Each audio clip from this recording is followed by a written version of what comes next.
لوگ ان سے بات کرنے تک کے لیے ڈرتے ہیں، جبکہ ان کا حق ہے، اپنی ذاتی جمع پونجی یہاں دے چکے ہیں، وہ پوچھ سکتے ہیں کہ بھئی ہم نے یہاں پیسے جمع کروائے تھے، اس کا کیا بنا؟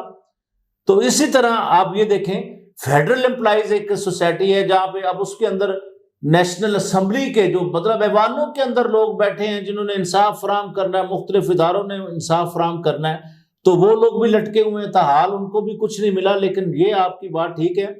تو میں آپ کا وہ سوال، وہ دوسری طرف ہم چلے گئے، میں آپ کا سوال یہ ہے کہ یہ اداروں کے اندر 7-8 جو ادارے کے ملازم ہوتے ہیں وہی اس کی ایگزیکٹو باڈی بنتے ہیں، یہ کوئی ادارہ نہیں ہوتا۔ ان کو مانیٹر کرنے کے لیے کوآپریٹو ڈپارٹمنٹ موجود ہے، جس کا جو رجسٹرار ہوتے ہیں وہ ڈپٹی کمشنر اسلام آباد ہوتے ہیں، جن کے پاس یہ اختیار ہوتے ہیں رجسٹرار کے۔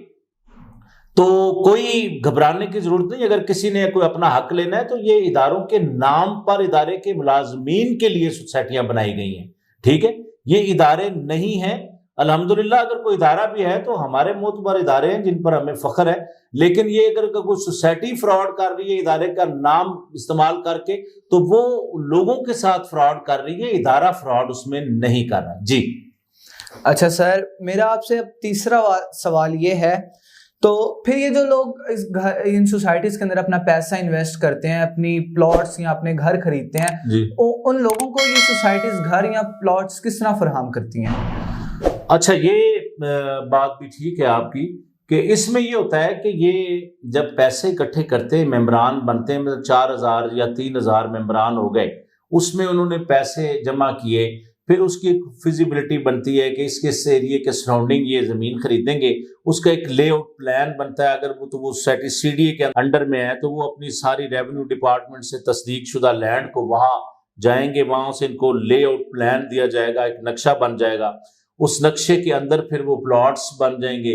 اب وہ جتنا پیسہ کلیکٹ ہوا ہے وہ اس کی ڈیولپمنٹ کے اندر اگر وہ پھر کم ہوتا ہے تو پھر اس میں سوسائٹی کیا کرتی ہے، اپنے ملازمین کو ڈیولپمنٹ چارجز لگا دیے، یا پھر اس میں مختلف چیزیں ان کے ساتھ شیئر کی کہ بھائی یہاں پہ ہمیں یہ پیسوں کی کمی ہے، تو وہ پھر پیسے کلیکٹ کر کے ڈیولپمنٹ کر کے تو وہ پھر جب یہ تیار ہو جاتے ہیں تو تھرو بیلٹنگ، ایک بیلٹنگ کا ایک پروسیس انہوں نے رکھا ہوتا ہے تاکہ اس میں یہ نہ ہو کہ پسند ناپسند کا بھی خیال رکھا جاتا ہے کہ یار یہ نہ ہو کہ یہ کہیں جی یہاں پہ اس کو کوئی بینیفٹ ہوگا۔ قانون تو یہ ہے لیکن بدقسمتی سے ایسا ہوتا نہیں ہے، لیکن میں اپنے ناظرین کو یہ ضرور بتاؤں گا کہ پلاٹس کس طرح پھر حوالے کیے جاتے ہیں، اس میں وہ بیلٹنگ کر کے پھر ان لوگوں کو وہ ان کے حوالے کیے جاتے ہیں۔ جی اچھا، تو یہ تو ہو گیا کہ اب ان کو گھر کس طرح فراہم کیے جاتے ہیں۔ اب سر میرے مائنڈ کے اندر ایک ہی کنفیوژن چل رہی تھی کہ اکارڈنگ ٹو مائی نالج ان سوسائٹیز کو ایڈورٹائزمنٹ کرنے کی پرمیشن نہیں ہے حکومت کی طرف سے، ٹھیک ہے۔ تو اب میں روڈز کے اوپر جاتا ہوں، بڑے بڑے بل بورڈز کے اوپر یہ سوسائٹیز کے نام لکھے ہوں گے، نیچے کوآپریٹو ہاؤسنگ سوسائٹیز لکھا ہوگا، یہ کس طرح ایڈورٹائز کرتے ہیں اور ان کو کون پرمیشن دیتا ہے ایڈورٹائز کرنے کی، ایون تو ان کو یہ لا کے اکارڈنگ پرمیشن نہیں ہے اپنی سوسائٹی کو ایڈورٹائز کرنے کی؟ اچھا، اس میں میں آپ کو بتاؤں کہ کوآپریٹو لا کے اندر چونکہ یہ سوسائٹی کوئی پروفیشنل کام کے لیے تو بنائی نہیں جاتی، یہ اپنے ممبران کو پلاٹس دینے کے لیے، جتنے ان کے ممبران ہوتے ہیں ان کو انہوں نے گنے ہوئے ممبران ہوتے ہیں، ان لوگوں کو پلاٹ پرووائڈ کرنے ہوتے ہیں۔ اور یہ بات آپ کی بالکل ٹھیک ہے، کوآپریٹو ڈپارٹمنٹ اس کی نفی کرتا ہے کہ یہ جو ایڈورٹائزمنٹ یہ کرتے ہیں اور یہ تو اس طرح کر رہے ہیں جیسے یہ پرائیویٹ پروجیکٹس ہیں، یہ ان کے اپنے ذاتی پروجیکٹس ہیں۔ بلکہ میں تو حیران ہو گیا ہوں، کل 2-3 دنوں پہلے میں نے ایک سوسائٹی، بڑی معتبر سوسائٹی ہے، اس کے سیکرٹری صاحب ایک ایڈورٹائزنگ کمپنی جو ہے اس کے نام پر وہ بڑے پیغامات دے رہے ہیں کہ جی آپ یہ کریں وہ کریں۔ ایسا نہیں ہے، یہ لا کی نفی ہے۔ کوآپریٹو اگر لا پڑھ لیں، یہ لوگ بڑے پڑھے لکھے لوگ ہیں، تو میں نہیں سمجھتا ہوں کہ کوآپریٹو ڈپارٹمنٹ یا رجسٹرار جو کوآپریٹو ہے یہ کس طرح ان لوگوں کو اجازت دے دیتے ہیں کہ یہ اتنے بڑا اس کی ایڈورٹائزمنٹ کریں۔ یہ کوئی بزنس کرنے والا پروجیکٹ نہیں ہے، یہ ممبران کے نام پر بنایا گیا پروجیکٹ ہے۔ اس کو ممبران کے فائدے کے لیے جو بہتر ہو کرنا، ممبران کو اگر آپ دیکھیں تو آج بھی ممبران کئی آپ کو سڑکوں پر رلتے ہوئے کاغذ کے ٹکڑے لیے پھر رہے ہیں، لیکن یہ جو ایک بیچ میں کوئی مافیا آتا ہے وہ اپنے مقاصد اٹھاتا ہے اور ساتھ یہ سہولت کار سوسائٹیوں والے بھی بن جاتے ہیں۔ تو یہ میں برملا کہتا ہوں، کوآپریٹو لا اگر آپ پڑھیں گے تو اس میں قطعی منع ہے، یہ اسٹرکٹلی منع ہے کہ اس کی ایڈورٹائزمنٹ آپ نہیں کر سکتے اور یہ وائلیشن کر رہے ہیں۔ جی اچھا سر، اگر یہ سوسائٹیز اپنا ایڈورٹائزمنٹ کرتی ہیں اور ان کو یہ لا کو وائلیٹ کرتی ہیں تو ان کو پنش کون کرتا ہے اس لا کو وائلیٹ کرنے کے لیے؟ اس کے لیے اصولی طور پر تو کوآپریٹو ڈپارٹمنٹ کے اندر اتنا اسٹرانگ لا موجود ہے کہ جو رجسٹرار کوآپریٹو ہیں وہ ڈائریکٹ ان پر پرچے دے سکتے ہیں. اور ابھی جو موجودہ رجسٹرار ہیں حمزہ شفقات صاحب، انہوں نے یہ کیا بھی ہے کہ ایک نجی سوسائٹی تھی، اس کا میں اب نام کیا لوں سوسائٹیوں کا، تو اس کے کوئی وائلیشن، کوئی کلپریٹ لوگ ثابت ہو گئے، انہوں نے کرپشن کی تھی کوئی، تو ان کے خلاف انہوں نے ڈائریکٹ 25 ارب روپے کی کرپشن ثابت ہوئی، اس پر انہوں نے 8-9 FIR درج کروائیں. تو خود رجسٹرار بلکہ اتھورائز ہیں، نہ صرف وہ اداروں کو لکھ سکتے ہیں، پھر اس کے علاوہ اگر پیسوں کا ہیر پھیر ہے اس کے لیے ہمارا FIA ڈپارٹمنٹ ہے. FIA ڈپارٹمنٹ بڑی سخت کارروائی ان کے ساتھ اگر کرنا چاہیں تو کر سکتے ہیں. تو پھر اس کے بعد نیب ہے. نیب کے اندر جب اتنی بڑی میگا کرپشن ان کی ثابت ہوتی ہے تو نیب نے کچھ کاروائیاں کی بھی ہیں، آج کل بڑی ماشاءاللہ متحرک ہوئی ہے نیب. چیئرمین جاوید اقبال صاحب بڑا ویژن رکھتے ہیں، بلکہ وہ ایک سوسائٹیوں کے ایک پروگرام تھا، اس میں انہوں نے مطلب ایک پروگرام تھا ان کا، کوئی نجی محفل تھی یا واللہ علم اپنے ڈپارٹمنٹ سے وہ بات کر رہے تھے، تو وہ بڑا ان کو کوس رہے تھے سوسائٹیوں والوں کو کہ یار یہ ظلم کرتے ہیں، زیادتی کرتے ہیں.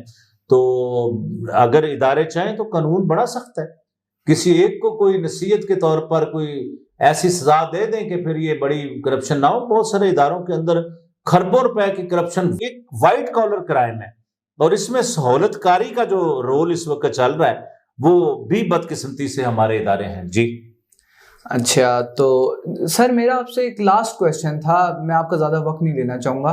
میرا آپ سے ایک لاسٹ کویشچن یہ تھا، یہ AGM کیا ہے؟ سوسائٹیز کے جس طرح ممبران کہتے ہیں کہ آج ہمارا AGM ہے، تو آپ ذرا اس کو ڈسکرائب کریں گے، واٹ از AGM؟ اچھا، اس کا مطلب ہوتا ہے کہ اینول جنرل میٹنگ. یہ جو جتنی بھی کوآپریٹو سوسائٹیاں ہیں یہ ان کے اوپر کوآپریٹو ڈپارٹمنٹ کی ہدایت کے مطابق کروانا ہوتا ہے، کیونکہ انہوں نے آگے جو ترقیاتی کام سٹارٹ کرنے ہوتے ہیں یا کسی اور پروجیکٹ کی طرف جانا ہوتا ہے، تو یہ سارے جو ممبران ہوتے ہیں سوسائٹی کے، تو ان کو یہ بلاتے ہیں باقاعدہ. اس میں کوآپریٹو ڈپارٹمنٹ کا ایک نمائندہ بھی شامل ہوتا ہے، ان کو بٹھا کے پھر یہ باقاعدہ ساری ایک طرح کی اوتھ جیسے ووٹنگ ٹائپ ان کا ایک ہوتا ہے کہ جی ہم یہ کام کرنے والے ہیں. صدر یا سیکرٹری کھڑے ہو کر ڈائس پہ یا اسٹیج پر کھڑے ہو کر وہ یہ ان سے پرمیشن لیتے ہیں کہ جی ہم یہ کام ہے یہ کرنے والے ہیں، اگر ممبران اجازت دیتے ہیں تو کیا ہم کر سکتے ہیں. اس میں انہوں نے کرنا ہوتا ہے.